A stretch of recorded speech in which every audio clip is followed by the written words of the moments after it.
WeatherBell Analytics meteorologist Joe Bastardi. This was the Japanese model forecast for upward motion for the month of August. It did a great job. This is up at 200 millibar, and you can see how all the action is in the Pacific. You see that? It's blue, and the Atlantic is yellow, and that's indicative of sinking overall going on, and the suppression in the tropics. Well, this is changing around now.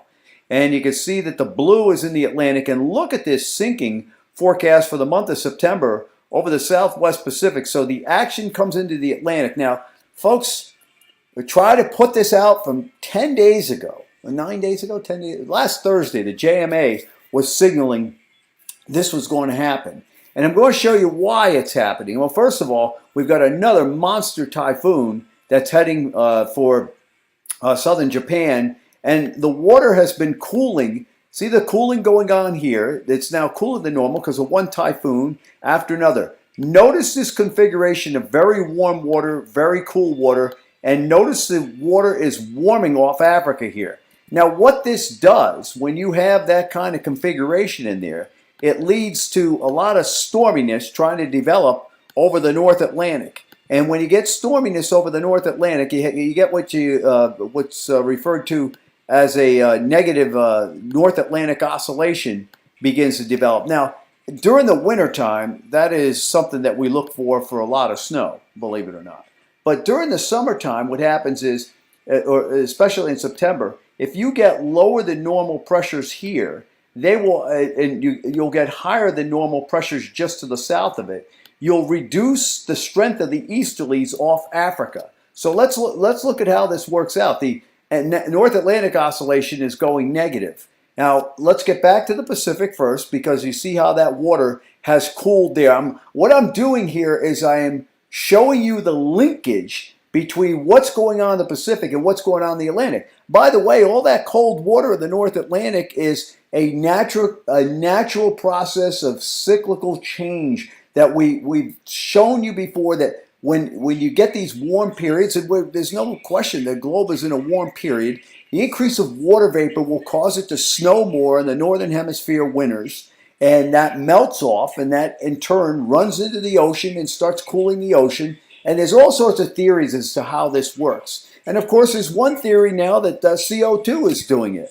But it's interesting how the change in the Atlantic is taking place and how drastic it's been since 2012. The change in the North Atlantic has taken place, and you have a lot more snow up at Greenland, and how it's doing it in relation to natural climate cycle theory. So you've got this going on here, and you've got the very warm water left here, and that's helping to create that negative NAO. Meanwhile, the Southwest Pacific is cooling because of all the typhoons going through there. Look at the drop in the temperatures that have occurred since the start of the summer, the sea surface temperature anomalies. Notice it's warming in here. Now what that does is that discourages convection and upward motion in this area. It encourages it further east in this area. And this is going to be very important for the winter if this kind of pattern holds, where you have the strong upward motion here and sinking in here. I'm going to show you what that does at the end of it. See, I'm trying to link all this together. I hope everybody's getting this. So we see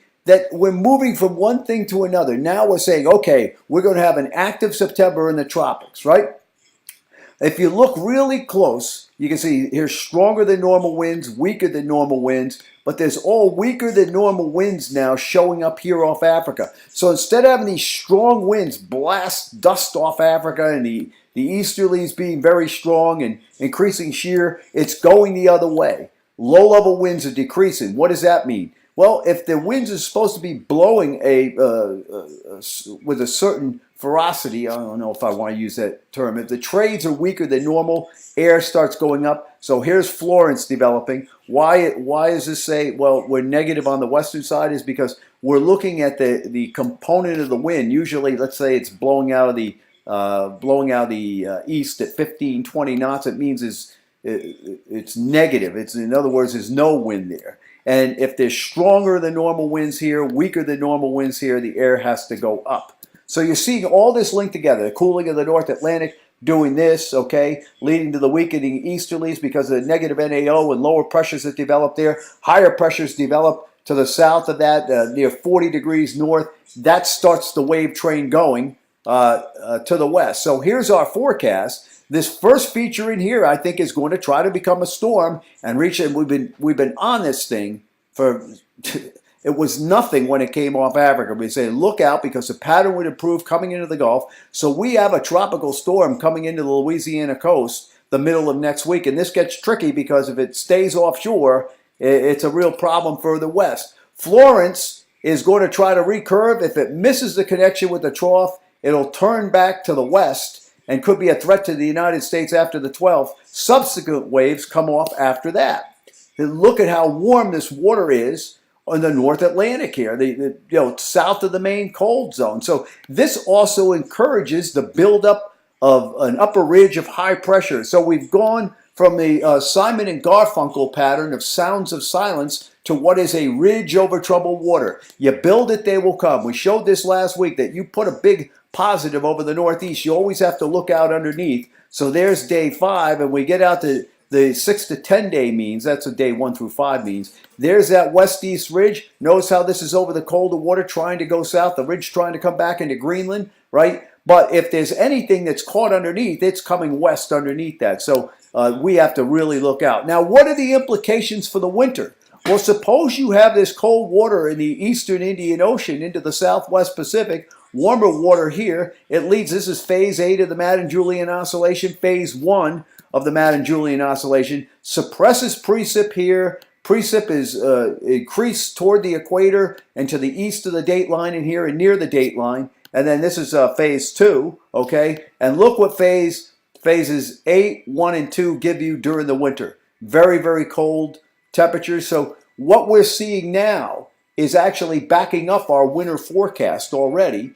And so one thing is leading into the other. The typhoons are nature's way of taking heat out of the tropics. They've been blasting away in the western Pacific. Another one's coming. So the water has cooled there considerably. That starts changing the upward motion pattern. We see the water warming in the central Pacific. It warms in the Atlantic because of the negative NAO, partly due to all that cold water that's coming down. They're much colder than normal water, while the water is warmer off the eastern seaboard of the United States, creates the gradient that leads to the storms that weaken that strong easterly gradient in the Atlantic. Air starts going up, bang, the hurricane season comes to life right at the heart of the season. And when I say come to life, I'm not talking about a regular September. I think the ACE index for September is going to be 150% of normal, which is a lot. And I think while the storms we may have one storm that's going to intensify about 10 to 15 days in the Atlantic and try to come all the way across.